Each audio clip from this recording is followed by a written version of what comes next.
right to do that. I'm sorry? That's not your right to do that. It's not my right to photograph in public? No, not a government building like that that's actually holding inmates, because their safety is at risk and their privacy is at risk. That's why you're not allowed on the property, and that's why there's several things around the perimeter saying you're not allowed to be on the property. Of course. Anything else for sure, but not something like that. It's So quite, what, if I may, yes. what you're telling me then is that there's some sort of Is law. there a reason that you have your face covered right now? If I may finish? Pardon me? If I may finish, No, if I can talk now, is that okay with you? Yes, I don't understand why you're filming me. You're welcome. You don't need to understand. Okay. So what I was saying is that, are you trying to tell me that there's some sort of law or something that would prohibit me legally from taking photographs or video of the correctional facility? So what I'm saying is, people's privacy is being breached when you are taking photographs of them in the building, because it's a safety concern. Do you understand that? So if somebody sees somebody or finds out where they are, Sure.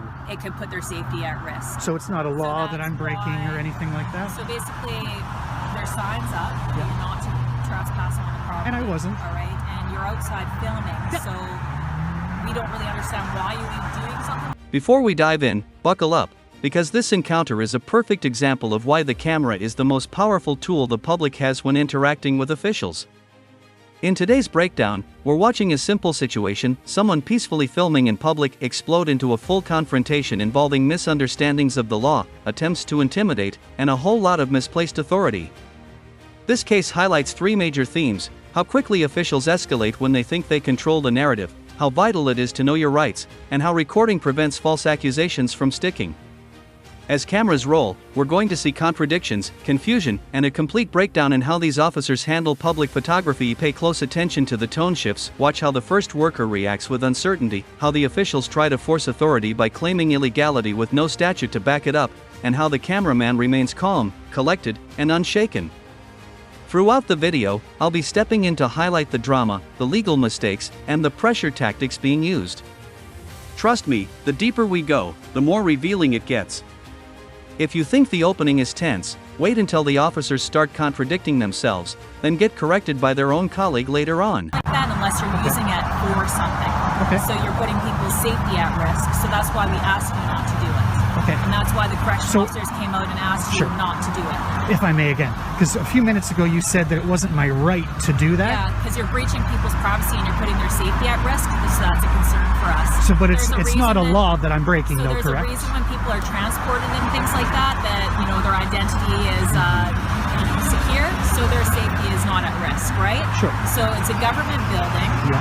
They've asked you to leave. They've asked you not to film and asked you not to take pictures. You've given them no reason why. I've told You them haven't showed your I gave them a identity reason, because you ma'am. have your face Ma'am, I gave covered. them a reason. Okay, and what was your I reason? told them that I'm an independent journalist doing a story. Okay, so why would you not just go to management? And why would you not ask them to maybe potentially do an interview or something like that so you can actually speak to management? Because that's not what I needed, ma'am. Okay, so you needed to take pictures of the inmates in the building, or were you taking pictures of the building? I'd rather not answer any more questions. Well, that's a concern for us. The first interaction sets the tone for what's coming. Notice how the worker jumps straight to claiming the filming is illegal simply because he didn't give consent. This is a textbook misunderstanding of public photography laws. In public, consent isn't required, especially when someone is on duty in a government-related environment. What's interesting here is the emotional response, confusion mixed with a sense of personal offense, as if being recorded automatically means wrongdoing. Many people react this way because they're not used to being held accountable on camera. Watch how calmly the filmer handles the accusation: no aggression, no defensiveness, just facts.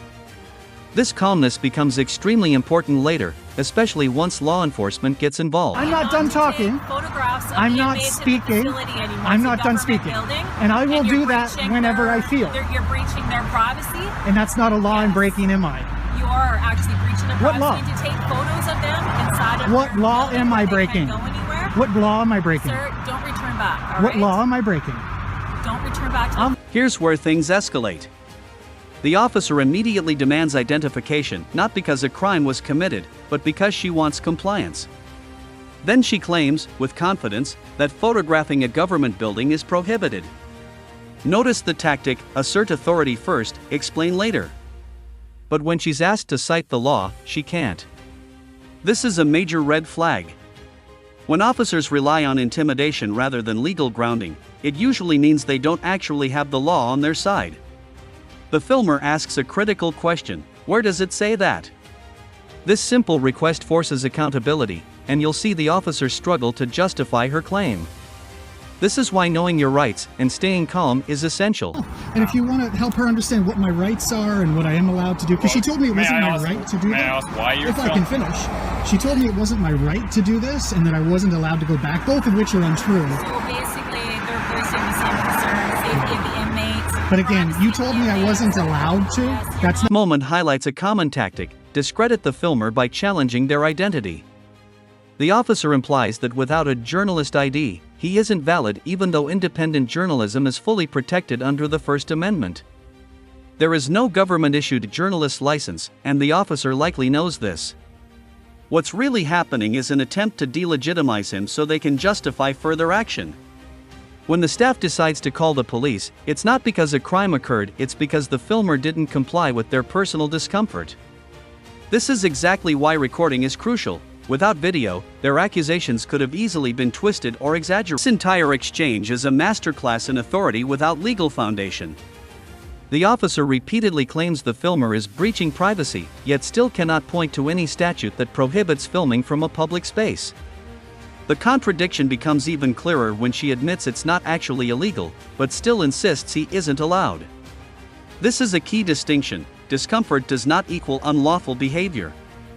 Notice the escalation tactic here, mixing safety concerns, hypothetical risks, and mentions of inmates' identities to justify controlling behavior.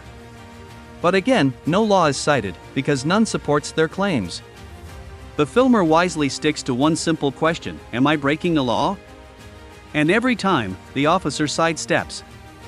That's extremely telling. Here is where confidence meets resistance. The officer tells him not to return to the facility, even though she's already admitted he isn't breaking a law by filming from public property. This threat, "don't return back," is a clear attempt to intimidate without legal authority. But the filmer stands firm, stating he will return whenever he chooses, because he knows the law is on his side. Notice how quickly the officer escalates to calling a sergeant, hoping backup will create pressure. This is a common pattern. When the legal argument is weak, officers rely on numbers or rank to force compliance. But none of it changes the